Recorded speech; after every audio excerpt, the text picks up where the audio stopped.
Hello， 各位观众，大家好，我是云哥。大家好，我是曲远。我们每个人的背后都有一段自己的故事嘛。那鹦鹉也一样，只是说平常很多人都不会去观察。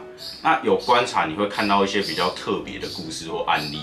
应该是每一只鸟都有它的故事，就是你没有把它写成故事。那这个因为我接触的鸟多啊，有时候朋友会跟我谈他们家的一些鸟宝的状况，我听到有时候会觉得，像上次那个遇到鬼，那个是我自己遇到的一个故事，就是那只鸟的一个故事，我就给它写出来，然后讲出来。那今天讲的是一对灰鹦鹉，那大概前面的主旨我大概稍微快一点带过，它是一对9年的灰鹦鹉，然后9年内那个鸟宝主人他刚好他那一对灰鹦鹉生了2只那个灰鹰，但是它是分别在那只是生了一只母灰鹰5年，就5岁了，然后另外一只公灰鹰是3岁的，所以它9年就是养了它9年，只出了这2只小朋友。一开始这只公灰鹰它是由主人的朋友送给他的，那主人接到这只公灰鹰第一次养嘛，然后一般养鸟就很喜欢买一只之后知道它公的就想要再去，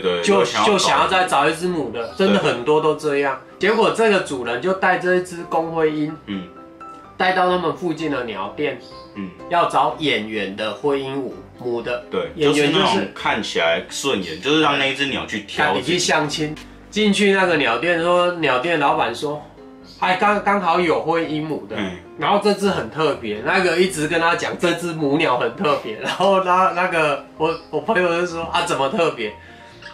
他说这只母鸟它只接近雄性的鹦鹉，然后他为什么那个鸟店知道？因为他们那些鸟有验过的时候，他发现它都靠在那个公的那一边，因为鸟店有时候那个鹦鹉吼，它不一定会分类，它会把所有的小鹦鹉就可能放在一个大纸箱，然后它一起在喂奶，结果他就把那只公灰鹰又放下去，结果那只母鸟真的自己跑过去找它，然后鸟主人一看到，如果你是鸟主人就啊这个就是眼缘，对，它天雷勾动地火，对，这个就是一对的嘛，天生一对，然后鸟主人就给它买回去了，好，回去之后。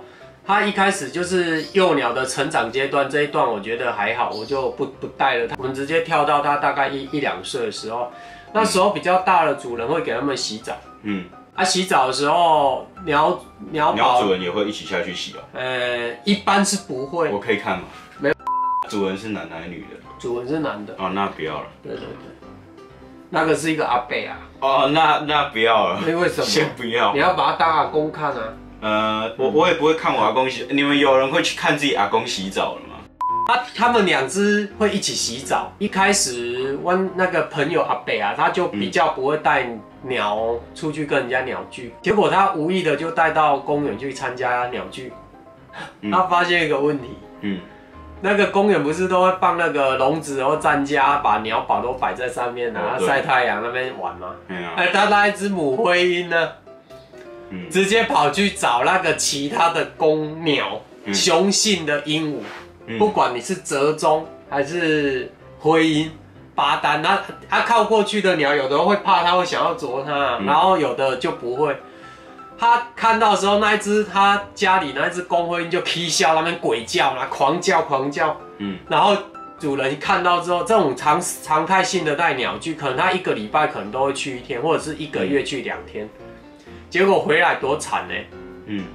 那一只母鸟要洗澡，跟公鸟要洗澡，公鸟不跟它洗澡，就是一般水盆摆下去，2只鸟都会去，结果它回来生闷气呢，母鸟在洗澡，公鸟就不理它，它自己在那边玩玩具，那也不理它。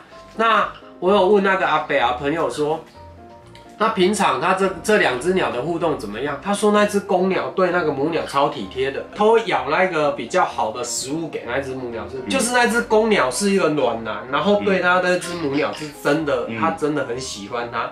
但是每次参加鸟聚回来就革命，然后这样日子久了之后，他们在第5年的时候生了一只那个母灰鹰，小朋友，然后也给它喂大了，然后再分别再往后第好像往后推，那现在那只灰鹦鹉好像是3年，那是公的小朋友，然后他们9年内就生了这2只。重点是那一只公灰鹰，爸爸跟那个母灰鹰的女儿比较好。然后问题，你看这个是答案哦，就是4只鸟在一起，公的爸爸只会跟女儿站在一起，然后妈妈跟那个小朋友弟弟比较好。你看哦这种现象就是真的母鸟会比较偏向雄性的一些动物或人类生物体。这个他问我就有没有帮他解释，我说他其实就是他喜欢，单纯他喜欢。至于公鸟吃醋这一段的话，他自己会去吃醋，他也没有办法去控制。但是你家里面吃醋他自己要去调整，他没有办法去解决。那有时候像还有一个。那个它中间的一些插曲，就是说主人阿伯他本身也有朋友也在养鸟，然后带了他家的鸟宝去找阿伯家的灰鹦鹉要玩，去一起洗澡。不是啊，他要去找他前都会先打电话问说，那个公的还是母的，他只要听到是公鸟，他就说，我看还是不要，你人来就好，你不要带鸟来，因为一旦来，上次就是他说他带鸟来之后，这个已经常了啦。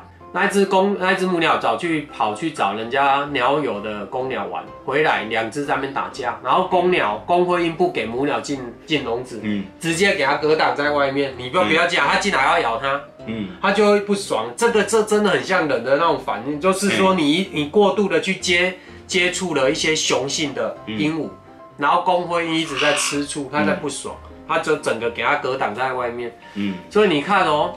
鸟宝一旦有这样的话，我还是建议你就是单纯你自己带着你们家一对鸟宝自己到公园去遛，不要让那只母灰鹰过度的去接触它公灰鹰讨厌的一些对象，你回来再产生一些后续的问题。好借由这个故事，我们可以知道那个世界上不是只有渣男，好不好？那期待下次再跟大家分享一些奇怪的东西，对啊。有故事的话会稍微。听一下之后有办法整理就整理给你们听。好，没问题。那拜拜。拜拜。